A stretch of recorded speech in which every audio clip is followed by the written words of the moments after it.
आइए अब आगे बढ़ते हैं। बजट की तैयारियों को लेकर आज वित्त मंत्री निर्मला सीतारमण ने राज्यों के वित्त मंत्रियों के साथ बैठक की। बैठक में वित्त राज्य मंत्री पंकज चौधरी और भागवत कराड़ भी मौजूद रहे। इस दौरान मुख्य आर्थिक सलाहकार अनंत नागेश्वरन भी मौजूद थे। खबर पर डिटेल्स लेते हैं जी मीडिया संवाददाता तरुण शर्मा से।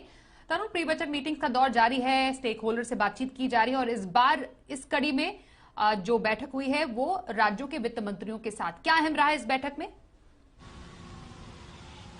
ये एक औपचारिक बैठक होती है जो वित्त मंत्री प्री बजट से पहले स्टेट एफएम्स के साथ करती है। इस बैठक में साफ तौर से जो डिमांड्स निकल गई, जो कॉमन डिमांड्स थी वो थी कि सेंटर स्पॉन्सर्ड जो स्कीम्स होती हैं उसमें सेंटर का जो योगदान है उसको बढ़ाया जाना चाहिए। पहले ये 90% सेंटर का होता था, 10% राज्यों का होता था, लेकिन अब इसको कम करके 50-50% कर दिया गया। तो इस चीज को वापस अटल बिहारी वाजपेयी का जो दौर था उस दौर में लेकर आना चाहिए कि 90% केंद्र सरकार अपनी सेंटर स्पॉन्सर्ड स्कीम के अंदर अपना योगदान दे। दूसरी जो बड़ी बात निकल कर आई वो डिमांड थी वो ये थी कि सेस जो केंद्र सरकार कलेक्ट करती है उसको स्टेट्स के साथ बांटना चाहिए, क्योंकि काफी लंबे समय से सेस कलेक्ट किया जा रहा है। तो ये एक तरीके की इनकम है और इसको स्टेट्स के साथ बांटना चाहिए। तीसरा, सभी स्टेट्स ने ये कहा कि एक फिस्कल ऑटोनॉमी कहीं ना कहीं कॉम्प्रोमाइज हो रही है स्टेट्स की, उस पर केंद्र सरकार को सोचना चाहिए, उस पर काम करना चाहिए। साथ साथ सबने ये कहा कि इंफ्रास्ट्रक्चर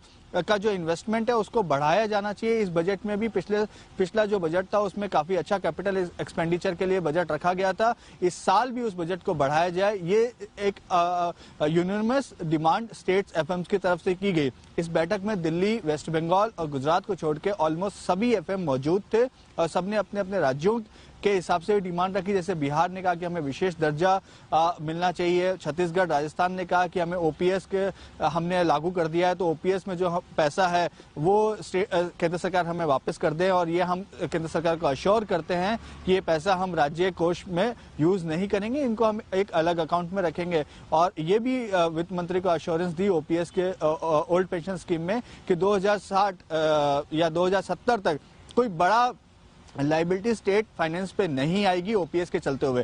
तो ये बेसिक डिमांड जो है वो यहाँ पे स्टेट एफएम्स ने वित्त मंत्री के सामने रखी। अब ये देखना होगा कि वित्त मंत्री इनमें से किस डिमांड को मानती हैं, क्योंकि एक आर्थिक और राजनीतिक संतुलन दोनों वित्त मंत्री को बनाना होगा, क्योंकि जिस हिसाब से वैश्विक मंदी का दौर हम की जो बातें चल रही हैं। बहुत धन्यवाद करेंगे तरुण इस पूरी मीटिंग के अहम बातें हम तक पहुंचाने के लिए।